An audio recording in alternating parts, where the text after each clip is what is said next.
Hi, Chris Duff over at Serious Land Capital, Vacant Land Funding Partners. So, have a couple notes on everybody's favorite topic, minor subdivides. It's been a hot area of interest for the past few years within the land flipping industry, and people still continue to send us potential subdivides on a near daily basis. The key with these is just, you know, land flipping is a risky enough business overall.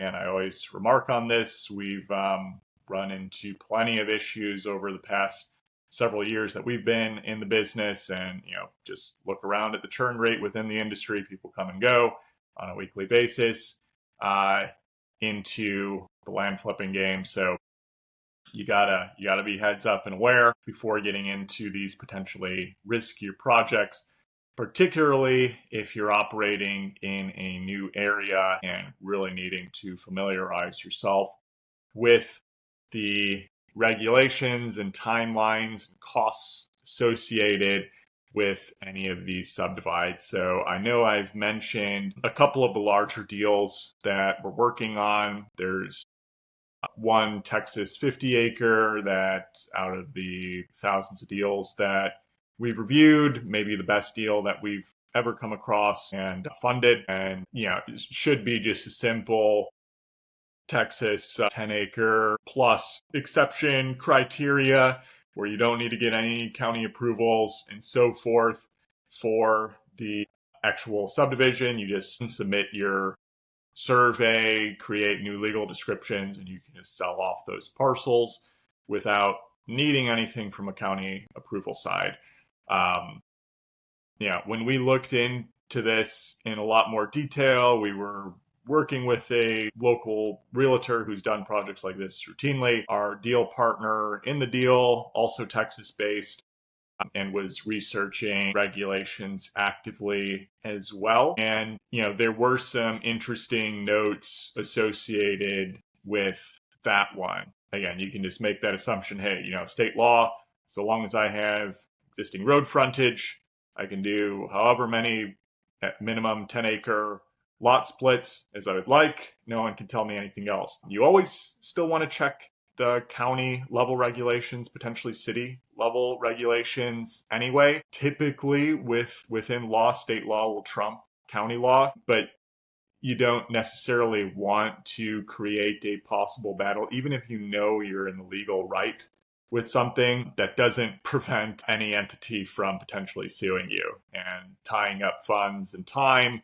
to combat what might ultimately be a lawsuit that will resolve in your favor, but you always want to be more conservative than not. So we ended up looking into the county level regulations, and while we couldn't find anything in writing after a lot of diligence, and we were using all the various AI LLM tools to review all the hundreds of pages of planning and zoning ordinances and so forth, we did get a verbal report that from the planning and zoning office that any minor subdivision of at least 4 child parcels needed approval from the planning and zoning department, regardless of the child parcel acreage. So, but they said, below four child parcels doesn't matter. Even though we had a 50 acre parcel, and so theoretically, it would have only made sense to do at most 4 child parcels over 10 acres, just the way the property was laid out. We contacted the surveyor and broker and so forth, and they never ran into issues with the county in regard to just using the state exception criteria and, not submitting to the county for any approvals.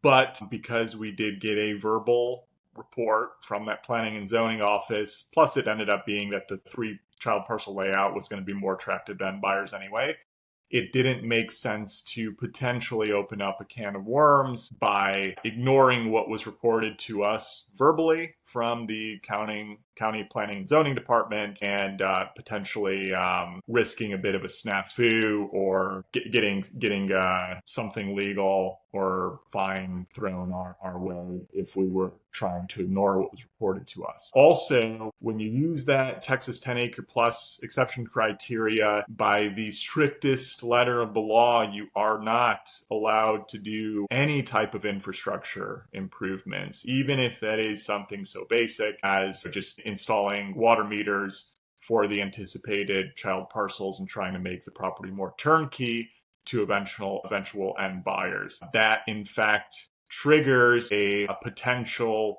review process by the overseeing county where that property is. This was even news to the realtor who's done a number of these transactions, says, people ignore that all the time and have never run into problems. But yes, by the letter of the law, that is something that can cause issues for possible minor subdivision within the state of Texas. We ignored the recommendation initially to install water meters, just in favor of being as conservative as possible. Again, utilizing the AI LLMs, particularly Claude, was extremely helpful for this, and our deal partner was excellent in kind of putting all of that together for our own research and teaching us more as well too.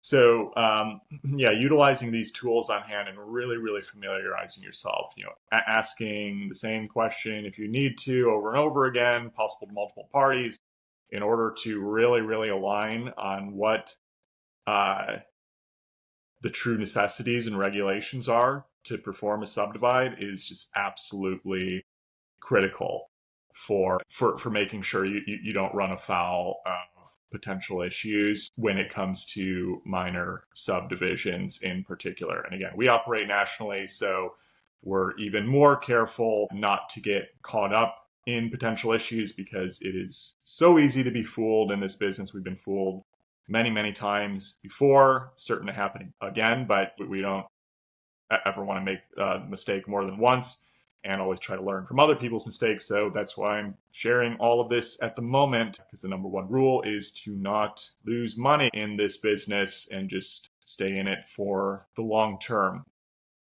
So that was an overview for that current Texas deal that we're working on. We actually did just get the survey done earlier today. Drone photos should be happening here shortly as well, and get that listed. So I will be sure to report how that one goes once we get that set up for next week. Since this one's running a little long, I'll share more on our learning the Louisiana minor subdivide process in the next episode. Again, if you're looking for any funding on your land deals, we've been getting so many lately, having to move more cash around. It's been great to see this business grow. I think we should definitely hit over 8 figures top line revenue this year. That was the target. Again, you can't focus on outputs too much, focus on inputs. All we do, keep marketing, keep staying focused, provide free content. That's what we're here to do. Keep getting better every single day. SeriousLand.capital for any funding requests that you have. Check out the Land Daily Diligence Group for zero cost review of your land deals, and landpricer.ai for the most simple and accurate way to price land deals. I just got a lot more work done there. So close to getting it set for testing. Talk to my engineering team. They are all set to go. Should be ready for testing by next week. See you next time. Bye.